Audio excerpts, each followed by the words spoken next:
భారతదేశంలో విప్లవాలు. అన్ని పోటీ పరీక్షల కోసం విజ్ఞానం. సరదాగా వినండి, సులువుగా గెలవండి. సతత హరిత విప్లవం, ఎవర్ గ్రీన్ రెవల్యూషన్ అనే భావనను ఎవరు ఎప్పుడు ఉపయోగించారు? ప్రముఖ వ్యవసాయ శాస్త్రవేత్త డాక్టర్ ఎంఎస్ స్వామినాథన్ 1996లో సతత హరిత విప్లవం అనే భావనను తన రచనల్లో, ప్రసంగాల్లో విస్తృతంగా ఉపయోగించారు. హరిత విప్లవానికి, సతత హరిత విప్లవానికి తేడా ఉంది. హరిత విప్లవం 1940-1960 మధ్యలో ప్రపంచంలో ప్రారంభమైంది. భారతదేశంలో మాత్రం 1966-67 కాలంలో హరిత విప్లవం ప్రారంభమైంది. భారతదేశంలో హరిత విప్లవానికి డాక్టర్ ఎంఎస్ స్వామినాథన్ ప్రధాన శాస్త్రవేత్తగా గుర్తింపు పొందారు.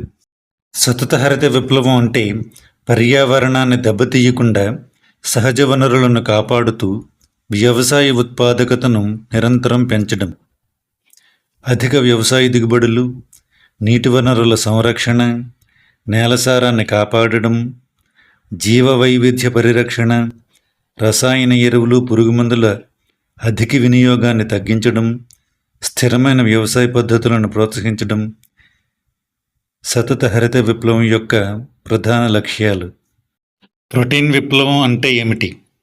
ప్రోటీన్ అధికంగా ఉండే ఆహార పదార్థాల ఉత్పత్తిని పెంచడం, ప్రజలకు వాటి లభ్యతను పెంచడం, ప్రధానంగా పాలు, గుడ్లు, చేపలు, మాంసం, పప్పుధాన్యాల ఉత్పత్తిని పెంచి ప్రజలకు అందుబాటులో ఉంచడం, భారతదేశంలో పెరుగుతున్న జనాభాకు పౌష్టికాహారం అందించడం, ముఖ్యంగా ప్రోటీన్ లోపాన్ని తగ్గించడం ప్రోటీన్ విప్లవం యొక్క ప్రధాన ఉద్దేశ్యం.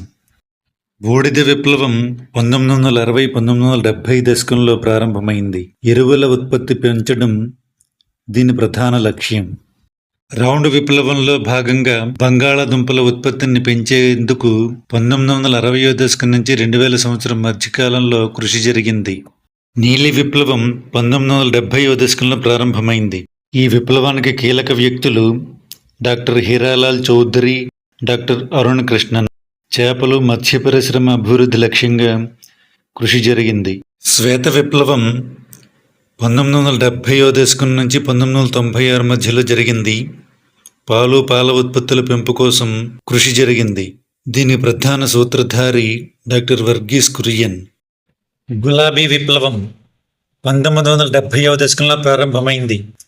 రొయ్యలు, మాంసం, ఉల్లిపాయల ఉత్పత్తి అభివృద్ధి కోసం దీనిని ప్రారంభించారు.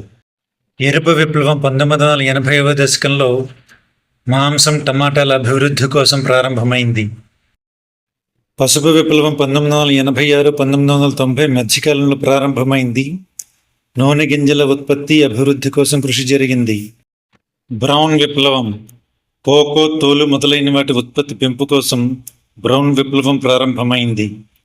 బంగారు విప్లవం 1991-2003 మధ్యలో జరిగింది. ఉద్యానవన పంటలు, పండ్లు, తేనె ఉత్పత్తిని పెంచడం కోసం కృషి జరిగింది. జనపనార ఉత్పత్తి పెంపు కోసం 1990వ దశకంలో బంగారు నార విప్లవం జరిగింది. వెండి విప్లవం గుడ్లు, కోళ్ల పరిశ్రమ అభివృద్ధి కోసం జరిగింది. ప్రత్తి ఉత్పత్తి పెంపు కోసం వెండి నార విప్లవం జరిగింది. నల్ల విప్లవం పెట్రోలియం, ముడి చమురు ఉత్పత్తి పెంపు కోసం జరిగింది. వ్యవసాయం మరియు అనుబంధ రంగాల సమగ్ర అభివృద్ధి కోసం ఇంద్రధనుస్సు విప్లవం జరిగింది. భారతదేశంలో హరిత విప్లవానికి అత్యంత ప్రముఖంగా అనుసంధానించబడిన వ్యక్తి ఎవరు? Doctor MS Swaminathan. భారతదేశంలో హరిత విప్లవం ప్రధానంగా ఏ రంగానికి సంబంధించినది? ఆహార ధాన్యాలు. భారతదేశంలో శ్వేత విప్లవానికి పితామహుడు ఎవరు? వర్గీస్ కురియన్. శ్వేత విప్లవం ప్రధానంగా దేనికి సంబంధించినది? పాలు. భారతదేశంలో ఆపరేషన్ ఫ్లడ్ ఏ విప్లవానికి సంబంధించినది? శ్వేత విప్లవం. నీలి విప్లవం ప్రధానంగా దేనికి సంబంధించినది? మత్స్య ఉత్పత్తి. పసుపు విప్లవం ప్రధానంగా దేనికి సంబంధించినది? నూనె గింజలు. ఆయిల్ సీడ్స్ రెవల్యూషన్తో అనుసంధానించబడిన ముఖ్యమైన వ్యక్తి ఎవరు? శామ్ పిత్రోడా. బంగారు విప్లవం ప్రధానంగా ఏ రంగానికి సంబంధించినది? ఉద్యానవన పంటలు, తేనె. వెండి విప్లవం ప్రధానంగా దేనితో సంబంధం కలిగి ఉంది? గుడ్ల ఉత్పత్తి. గ్రే రెవల్యూషన్ ప్రధానంగా దేనికి సంబంధించినది? ఉన్ని. రెయిన్బో రెవల్యూషన్ అంటే ఏమిటి?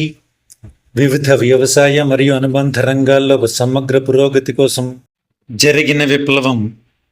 ఎవర్ గ్రీన్ రెవల్యూషన్ భావనను ప్రముఖంగా ప్రతిపాదించిన వ్యక్తి ఎవరు? Doctor MS Swaminathan. సతత హరిత విప్లవం యొక్క ప్రధాన లక్ష్యం ఏమిటి? పర్యావరణానికి హాని జరగకుండా వ్యవసాయ ఉత్పాదకతను పెంచడం. 2014-2015 కేంద్ర బడ్జెట్లో ప్రోటీన్ రెవల్యూషన్ను ప్రధాన దృష్టి రంగంగా పేర్కొన్న ఆర్థిక మంత్రి పేరు అరుణ్ జైట్లీ. భారతదేశంలో ప్రోటీన్ రెవల్యూషన్ సందర్భంలో ముఖ్యమైన ప్రోటీన్ వనరుగా ఏ పంటను ప్రత్యేకంగా ప్రస్తావించారు? పప్పు ధాన్యాలు. భారత ప్రభుత్వం తెలిపిన వివరాల ప్రకారం 2014-15 నుంచి 2019-2020 మధ్యకాలంలో ప్రోటీన్ రెవల్యూషన్లో పప్పు ధాన్యాల ఉత్పత్తి పెరుగుదల ఎంత? 28.3%.